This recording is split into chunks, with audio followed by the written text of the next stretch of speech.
So, Yes. Satya, you seem to work with incubators, student-based startups, etc. in the recent past. So, tell me of the experiences, the positive ones, and also the challenges you experienced in this journey. What else do you think such incubators should do more for impacting startups, rooted startups? Exactly. I think that's a very apt question which I was getting. To give a fresh perspective to all the audience who are watching and about the ecosystem of incubation centers, I would say let us deep dive into the student entrepreneurship ecosystem, especially these incubators when they keep calling themselves as a tech incubator or incubator with the specific thrust areas. It's mostly located in and around universities where most of the young people come with innovations, ideas, and they come bootstrap it, brainstorm it, and they try to raise some funds and start their own startups.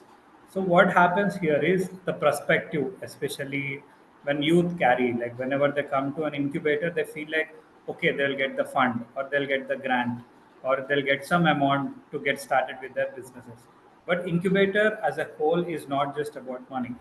Incubator means like people also come with ideas, people come with a fresh perspective, try to connect with few mentors, and incubator also provides something like makerspace facilities, help them to build build your own businesses right from the scratch, even how to register your entity, how to legally get registered. This all support you will get through an incubator.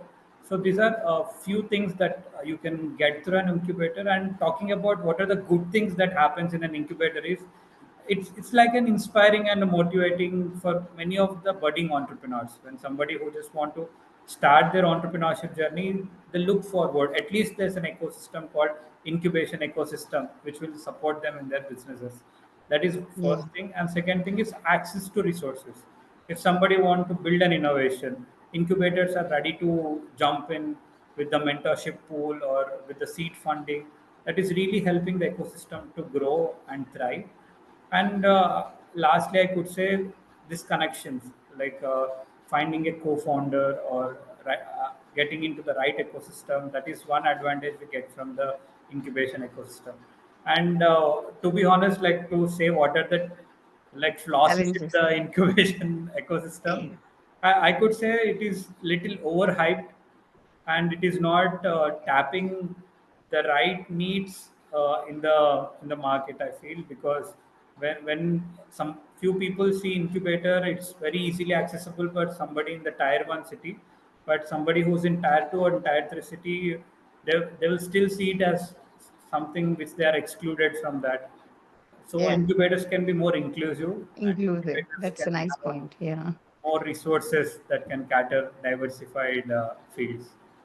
Yeah. So, as MSME Day is the context here, do you think more MSMEs are problem solvers in grassroots today?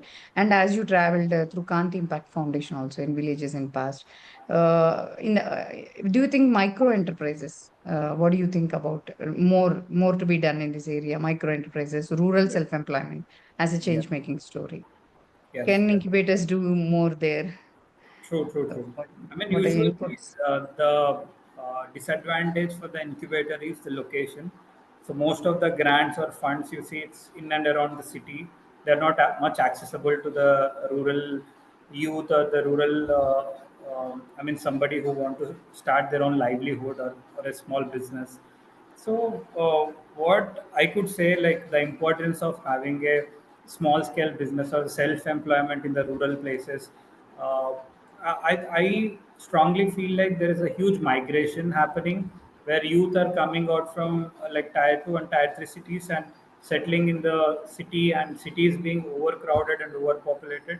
And when you go back to the villages or tier two and tier three, that is the food houses, like where I see most of the production of agriculture. There are huge potential and huge opportunities there, and huge Yes. scope, like huge problems that needs to be solved in and around that. So I would say like micro enterprises are really important. If youth really focus and concentrate on what are the problems they see in and around their own hometown or in their own farms or in their own field, and incubators should be little flexible to support them even in the tier 2 and tier 3 cities with seed funding or mentorship. I think that would be really helping like youth to grow.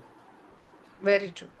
Very true, Satya. So, as far as investments reaching out to first generation entrepreneurs through different ecosystems, what are the struggles you saw? Startup sites. Throw more light on this, how people can collaborate. Even you are trying to do some aggregation in between startups, incubators, accelerators. So, investment to reach to first generation entrepreneurs. Throw some True. light there. I mean, to comment on this, when we talk about the first gen entrepreneur, the investor perspective is more like, is my money safe? Or when I'm investing in some idea or when I'm investing in some business, am I getting quick return on investment? So that is what major priority of an investor. But when it comes to first gen entrepreneur, they don't have something like a collateral or something huge to say, hey, if we lose money in the business, still we have something as a backup. So it is very hard for an investor to get the credibility from a startup, and it is very hard for a startup to convince an investor, like when they say, hey, we have an amazing idea, we need funding from you. And that it has always been a challenge for first gen entrepreneurs. But I could say, especially these kind of problems can be solved through grants. There are many grants, and even many of the banks are coming forward to give no collateral loans like Mudra loans or a few of the funds. I think first gen entrepreneurs should really look forward. And of course, we have Telangana Angels here, like which supports really promising ideas.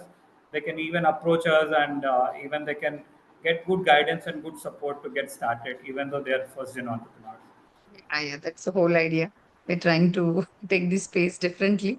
Though True, angels is not new and it might be outdated concept also now because a true, lot of true. angels are there in the market. Like Raviteja was mentioning, there are too many already.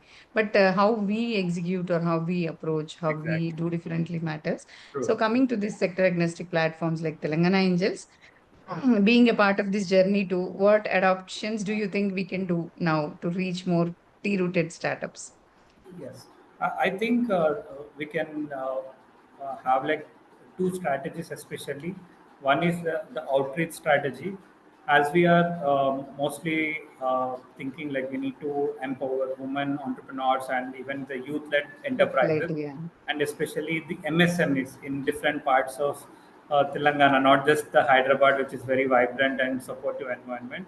I think there could be more strategies and more point of contact, like the POCs in different districts, so that it will be very easy for us to reach out to the right people and right businesses and right MSMEs. And of course, I feel the stakeholders, where government can be one and even diplomats can be one. Mostly, we saw like it's not much supporting environment because they are very busy with their own works, but Yeah. we can't avoid them in the journey. Like Yeah, yeah, we should they are collaborate with everybody, public, private, so like they're POCs, always, like you said. Yeah. yes, they are always there in Once, the ecosystem. I think it's really right time if we collaborate with the right channels, and also the secondly the resources.